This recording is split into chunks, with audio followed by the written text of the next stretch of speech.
चंडीगढ़ के private school में पढ़ने वाली सोनिया, कोमल, वंशिका और प्रियंका 10th क्लास की स्टूडेंट्स हैं। वो चारों फ्रेंड्स हैं और काफी मॉडर्न ख्यालात वाली लड़कियां हैं। एक रोज वो क्लास में बैठी बातें कर रही होती हैं। ओए, तुम सबने अमेज़न प्राइम पे वो नई रोमांटिक मूवी देखी? हाय, मैं तो उस हीरो की दीवानी हो गई। कितना हैंडसम है यार वो। अबे जाजा, कोई कितना भी हैंडसम क्यों ना हो, लेकिन मेरे सलमान खान के आगे तो सब फेल ही है।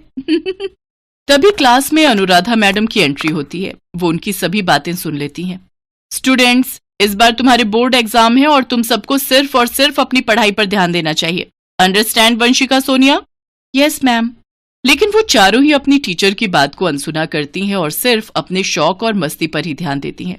कुछ देर बाद लंच की घंटी बजती है और वो चारों साथ में लंच करने बैठती हैं। ओह नो, भिंडी की सब्जी। आई हेट भिंडी। पता नहीं माँ क्यों बार बार इसे बना देती है। आज मम्मी ने मुझे भी कटहल की सब्जी दी है। इसे देखकर तो मेरा सारा मूड ही ऑफ हो गया। डोंट बी सैड यार। चलो आज हम सब कैंटीन में चलकर कुछ खाते हैं। घर से लाए हुए खाने को कूड़े में फेंककर वो चारों कैंटीन से छोले भटूरे, सैंडविच और कोल्ड ड्रिंक ऑर्डर करती हैं। इसी तरह वो चारों अपनी जिंदगी जीती थी। जो मन में आया वो किया। ऐसे ही कुछ दिन बीत जाते हैं। फिर एक रोज स्कूल से घर लौटते वक्त वो आपस में बातें कर रही होती हैं। उफ, इस गर्मी में तो मेरा स्कूल आने का मन ही नहीं करता। जी चाहता है सारा दिन बस पानी में ही पड़ी रहूं। वाह वाह, क्या आइडिया दिया है मेरी जान। मतलब अब क्या खुराफाती चल गया तेरे दिमाग में? क्यों ना हम सब मिलकर वाटर पार्क चले? वैसे आइडिया बुरा नहीं है, लेकिन ये कैसे पॉसिबल है यार? घर वाले हमें अकेले वाटर पार्क में बिल्कुल नहीं जाने देंगे। अरे तो घर पर बताने के लिए कौन कह रहा है? देख, हम रोज की तरह स्कूल आने के लिए घर से निकलेंगे, लेकिन उस दिन हम स्कूल बंक करके वाटर पार्क चलेंगे। वाओ वाओ, वाटर पार्क, वहां तो बहुत मजा आएगा। ठीक है, तो फिर तेरा कल हम स्कूल बंक करके वाटर पार्क जाएंगे और स्कूल टाइम पर ही वापस घर आ जाएंगे। हमारी मस्त ट्रिप भी बन जाएगी और किसी को हम पर शक भी नहीं होगा।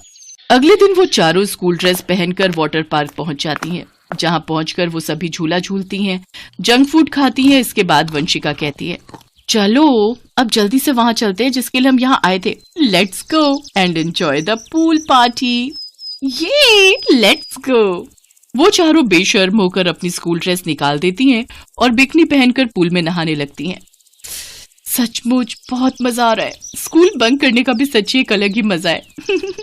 हाय, काश में मछली होती और सारा दिन इसी पुल में ही पड़ी रहती। तभी वहाँ कुछ मनचले लड़के भी घूम रहे होते हैं।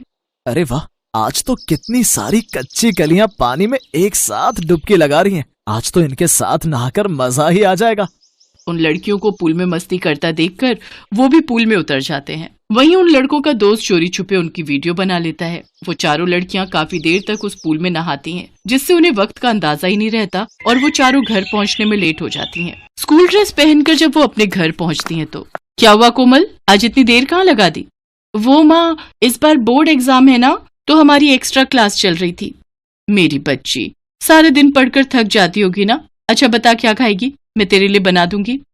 माँ, रोज रोज मैं घर का खाना खाकर थक गई हूँ। आप एक काम करो ना, मेरे लिए पिज्जा ही ऑर्डर कर दो। ठीक है बेटा, मैं तेरे लिए पिज्जा ही ऑर्डर कर देती हूँ। इस तरह वो सभी घर में एक्स्ट्रा क्लास का बहाना लगाकर बच जाती हैं। उसी रात वो सभी अपने कमरों में लेटकर फोन देख रही होती हैं। तभी उन सबके फोन पर एक वीडियो आता है, जिसे देखकर उन चारों के होश उड़ जाते हैं। दरअसल वो उसी वाटर पार्क के पूल की होती है जिसमें वो नहा रही होती हैं। वो सभी ग्रुप वीडियो कॉल पर एक दूसरे से रोते हुए बात करती हैं। मेरी तो कुछ समझ नहीं आ रहा कि ये सब कैसे हुआ, किसने किया। अगर मेरे पेरेंट्स को पता चला तो वो तो मेरी जान ही ले लेंगे। सच्ची यार, हमें ये सब नहीं करना चाहिए था। कुछ देर बाद एक लड़के का मैसेज उनके फोन पर आता है और वो उनसे 50,000 रुपए मांगकर उनको ब्लैकमेल करता है। ओह गॉड, 50,000! इतनी सारी रकम हम कहाँ से लाएंगे? मुझे लगता है हमें ये बात अपने पेरेंट्स को बता देनी चाहिए और उनसे अपनी गलती की माफी मांग लेनी चाहिए।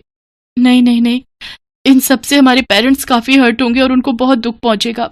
बुरे फंसे यार, अब तो कुछ भी करके जुगाड़ करना ही होगा, नहीं तो हम सबकी बहुत बदनामी होगी।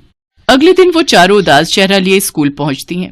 उनके कुछ समझ नहीं आ रहा था कि वो क्या करें। 2 दिन और ऐसे ही बीत जाते हैं। अब तो उन लड़कों के धमकी भरे फोन उनको आने शुरू हो जाते हैं।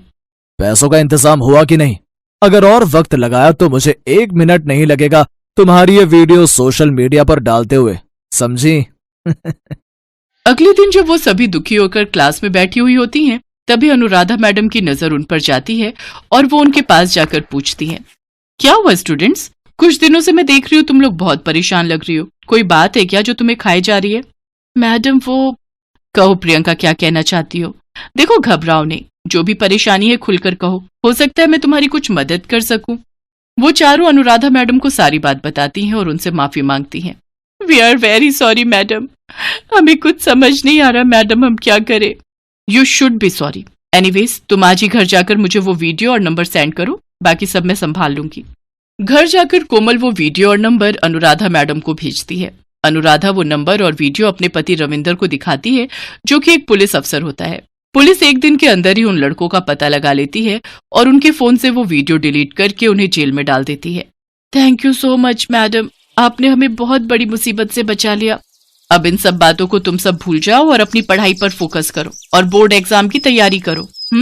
इसके बाद सभी इधर उधर की बातों से मन हटाकर सिर्फ और सिर्फ अपनी पढ़ाई पर ध्यान देती हैं और खूब मन लगाकर पढ़ाई करती हैं और बोर्ड एग्जाम में अच्छे मार्क्स लाकर अपने पेरेंट्स का नाम रोशन करती हैं। पलक काले रंग वाली लड़की थी, जिस वजह से उसके स्कूल में हर कोई उसके काले रंग को लेकर उसे चिढ़ाता था, खासकर उसकी अपनी क्लास की टीचर और बच्चे। पलक, तुम लाइन में सबसे पीछे खड़ी हो जाओ, और टीना सांची, तुम कुछ सुंदर लड़कियां आगे आ जाओ। प्रिंसिपल मैम का ऑर्डर है, हमारे स्कूल के बेस्ट बच्चों का फोटो स्कूल मैगजीन में छपेगा, इसलिए मैं चाहती हूँ मेरी क्लास के बच्चों का फोटो ही मैगजीन में छपे। पर मैम, ये पलक तो बहुत काली है, पूरी फोटो इसी से खराब हो रही है। मैम, ऐसा नहीं हो सकता, हम इस पलक को इस फोटो में से हटा दें। नहीं बच्चों, अगर ऐसा हो सकता तो ये काम सबसे पहले मैं ही कर देती। मैं खुद नहीं चाहती ये काली स्टूडेंट मेरी क्लास में भी रहे। मैम, मैं पानी पीने जाऊं? हाँ जाओ, मेरे सिर पर खड़ी मत रहो, और हो सके तो थोड़ा पानी से मुंह धोकर भी आ जाना, शायद तुम्हारा काला रंग चेहरे से उतर जाए और फोटो थोड़ी अच्छी आ जाए।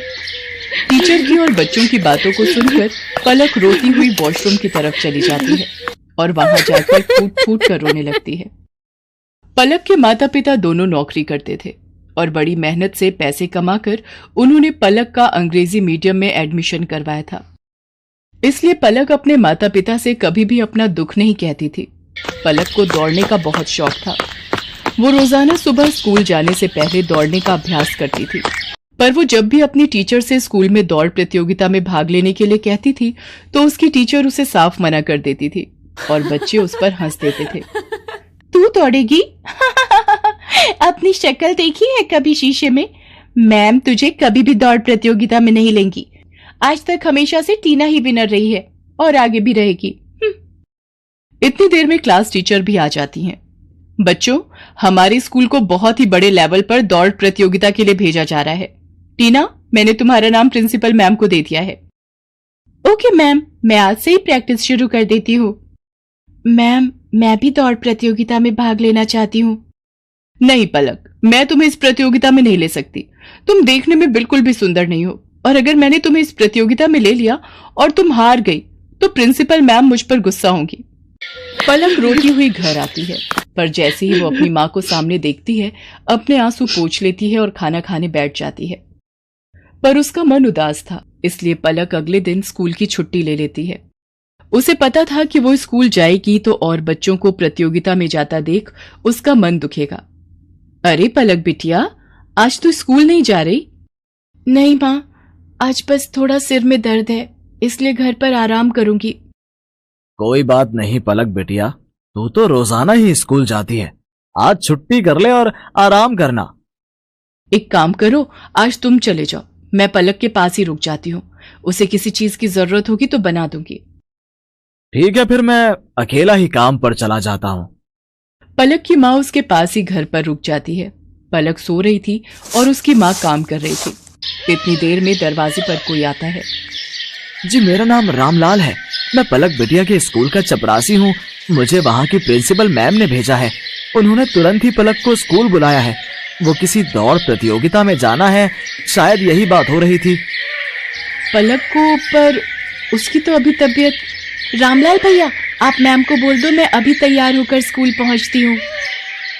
दौड़ प्रतियोगिता का नाम सुनकर मानो पलक के दिमाग में कौन सी फुर्ती आ गई कि वो जल्दी से तैयार होकर स्कूल पहुंच गई। अच्छा, तो तुम पलक हो बेटा, हमें तुम्हारी बहुत जरूरत है और इस स्कूल को भी। टीना जो तुम्हारी क्लास की है वो इस प्रतियोगिता में भाग नहीं ले सकती, उसके पैर में चोट आ गई है, इसलिए डॉक्टर ने उसे दौड़ने के लिए मना किया है। हम चाहते हैं कि तुम अपने स्कूल के लिए इस प्रतियोगिता में हिस्सा लो और जीत कर ही लौटो। मैम, मैं आपसे वादा करती हूँ, मैं इस प्रतियोगिता में जीत कर ही लौटूंगी।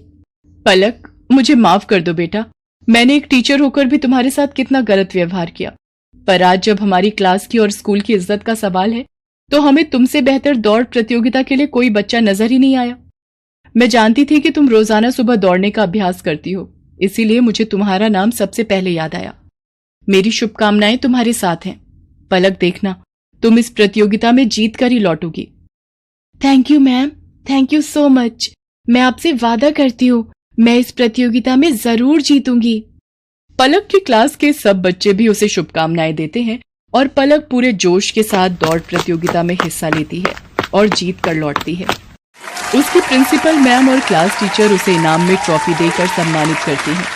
ट्रॉफी लेकर पलक घर पहुंचती है। प्रतियोगिता जीतने की खुशी पलक के माता पिता उसके चेहरे पर साफ साफ देख रहे थे।